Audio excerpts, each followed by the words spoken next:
और इन्होंने एक और बात कही है कि धर्म परिवर्तन अलाउ नहीं किया जाएगा जब आप शादी करना चाहते हैं। ये क्या मजाक है? आप किसी की स्वतंत्रता कैसे छेड़ सकते हैं? जब धर्म परिवर्तन सबका अधिकार है और वो अपनी स्वतंत्रता के लिए, अपना जीवन निर्वाह करने के लिए, अपना साथी चुनने के लिए धर्म परिवर्तन करना चाह रहे हैं, तो आपको इसमें क्या आपत्ति है? महिलाओं को अगर सुरक्षा देनी होती तो आज हम यहाँ पे प्रदर्शन नहीं कर रहे होते। अभी बीते हाथरस की जो घटना है, दिल्ली की जो घटनाएं हैं, सोनीपत की घटना है, गुलमंडी की घटना है, आप देखिए लगातार महिलाओं पे हिंसा बढ़ी है। इतने सालों तक बीजेपी सो रही थी महिलाओं को सुरक्षा देने में, उनका क्या कदम उठाए गए हैं, वो एक कदम आप मुझे बता दीजिए कि उन्होंने कुछ किया है।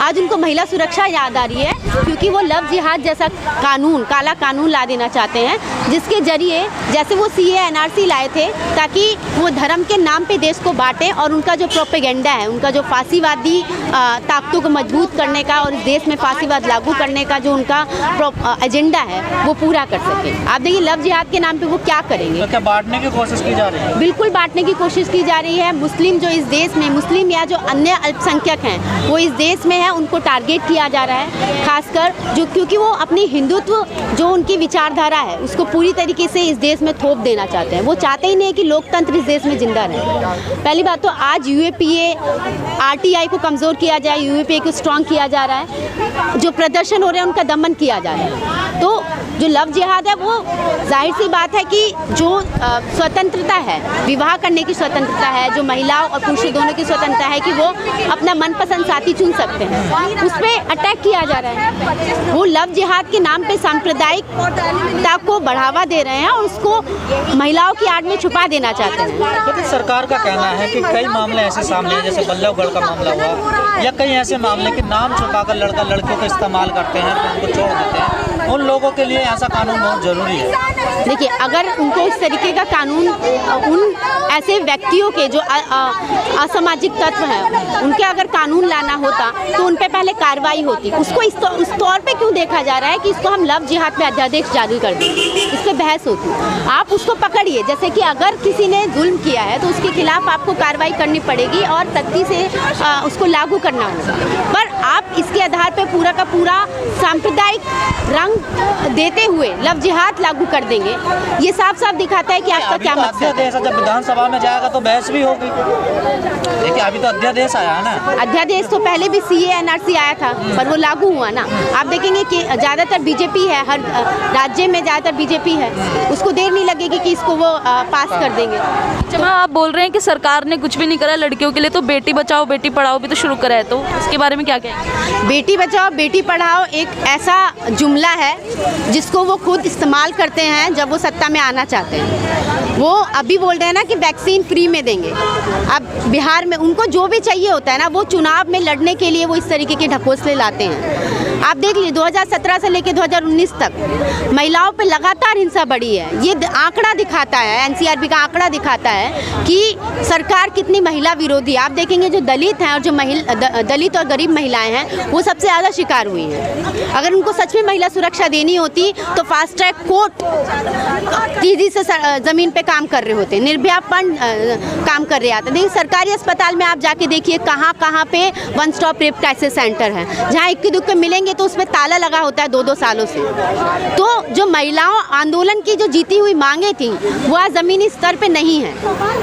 तो हालात ऐसे है कि उनको महिला सुरक्षा अगर सच में उनका कंसर्न होता और इसको लेकर वो सच में गंभीर होते तो आज दिल्ली में DTC बस चलाई जाती, वुमेन स्पेशल बस चलाई जाती, खेतीहर जो मजदूर महिलाएं हैं उनकी सुरक्षा के इंतजाम किए जाते। अगर महिलाओं की आज़ादी पर इतना बड़ा खतरा है तो देश की महिला फिर क्यों नहीं जाग रही है? वो क्यों नहीं सड़कों पर उतर? ये सवाल तो आपको भी पूछना चाहिए, क्योंकि अभी देखिए UAPA के नाम पे वो आंदोलन को दमन करने की कोशिश कर रहे हैं। ऐसे बहुत सारे एक्टिविस्ट हैं जो जेल में पड़े हुए हैं और उनके UAPA लगा दिया गया। वो क्या है? वो एक तरीके से ये नहीं है कि आप सच में इस देश की सुरक्षा चाहते हैं, वो ये है कि आप आंदोलन जो करेंगे उसको दबा देना चाहते हैं। एक तरफ तो सरकारें अंतर जातीय जो कास्ट होती है उसके लिए बढ़ावा देती थी, शादी करिए जातिवाद टूटेगा। दूसरी तरफ ऐसा कानून ला रहे हैं। उत्तराखंड सरकार तो पैसा भी देती है अगर कोई शादी करता है। ये अंतर जातीय ये सब वो कहते हुए आप सुनेंगे, मन से सुनेंगे, क्योंकि वो अपना जो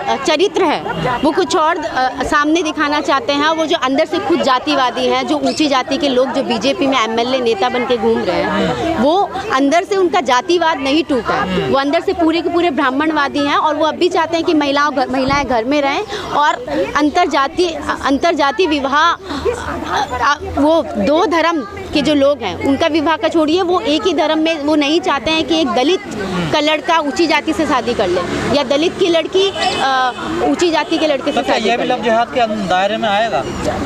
हम इस सरकार का कुछ नहीं कह सकते। मैं आपको एक उदाहरण देती हूँ कि आज वो लव जिहाद किसके लेकर कर रहे हैं। आज नेता ये कह रहे हैं बीजेपी कि ये मुस्लिम को टारगेट करने का मुद्दा नहीं है, ये तो इस्लाम जो धर्म है वो भी अल्पसंख्यक में है। इस्लाम जो है ईसाई है, ईसाई जो लोग हैं वो बढ़ गए हैं, हम उस पर भी रोक लगाना चाहते हैं। क्या धर्म परिवर्तन पर? और इन्होंने एक और बात कही है कि धर्म परिवर्तन अलाउ नहीं किया जाएगा जब आप शादी करना चाहते हैं। ये क्या मजाक है? आप किसी की स्वतंत्रता कैसे छेड़ सकते हैं जब धर्म परिवर्तन सबका अधिकार है और वो अपनी स्वतंत्रता के लिए, अपना जीवन निर्वाह करने के लिए, अपना साथी चुनने के लिए धर्म परिवर्तन करना चाह रहे हैं, तो आपको इसमें क्या आपत्ति है? लेकिन जब महिलाओं पे इतना बड़ा खतरा मंडरा रहा है देश में, जो प्रगतिशील महिला अपने आप को मानती हैं और जो महिलाओं की सुरक्षा की बात करती हैं, वो इस मुद्दे पर क्यों शांत है? देखिए, यही अभी आया है ना अध्यादेश, ठीक है, और इसको लेके हमें जाना पड़ेगा। पहली बात तो महिलाओं को इतना दबाया गया है, उनको ये अधिकार ही नहीं है कि वो घर में भी लव जिहाद को लेकर अपनी बेटी बेटों से बात कर पाए, क्योंकि कहीं ना कहीं जातिवाद पहले से है और उसको तोड़ने का काम सरकार का होना चाहिए था, पर ये सरकारें जातिवाद खत्म करने की बजाय उसको मजबूत कर रही हैं। तो ये है कि लोगों के बीच में अलग अलग मत हो सकते हैं, पर जो शासित सरकार है वो किस तरीके से जातिवाद को ख़त्म करेगी वो हम देखते हैं। पर आज जातिवाद मजबूत करने के लिए अल्पसंख्यकों के अधिकारों को और जो साथी चुनने का अधिकार है उस पर अटैक करने के लिए ऐसे कानून लाया जा रहा है। क्योंकि मैं आपको एक उदाहरण देना चाहती हूँ, अलग अलग जगह से ऐसी खबरें आती हैं कि दलित महिला ने, अलग अलग जाति ने, दलित और ब्राह्मण की जाति के लोग अगर शादी कर लेते हैं तो यही ब्राह्मणवादी दलित के बेटे को मार देते हैं। अभी खबर आई थी बिहार में ऑनर किलिंग होती है। अभी दलित के बेटे ने ऊंची जाति की लड़की से शादी की, उसकी माँ को अर्धनग्न करके उसके बाल काटे गए और आपने सुना अभी का इंसिडेंट। वो तो अगर वो लव जिहाद को इतना बड़ा करते हैं, जब एक ही धर्म में, हिंदू धर्म में जब दलितों पे हमले होते हैं तो ये सरकार क्यों चुप हो जाती है? क्यों अभी जो दलित एट्रोसिटी एक्ट है उसको कमज़ोर क्यों किया गया है? इस पे सवाल क्यों नहीं उठाती है सरकार? तो हिंदू धर्म में किस तरीके की हायरार्की है? हिंदू धर्म में जो ऊंची जाति है उसी तरीके से सामंतवाद से कि पहले कहा जाता था ना कि अगर आप वेद सुन लेंगे तो आपके कान में पिघला हुआ पारा डाल दिया जाए। आज उसका रूप बदल गया है, पर जातिवाद कायम है।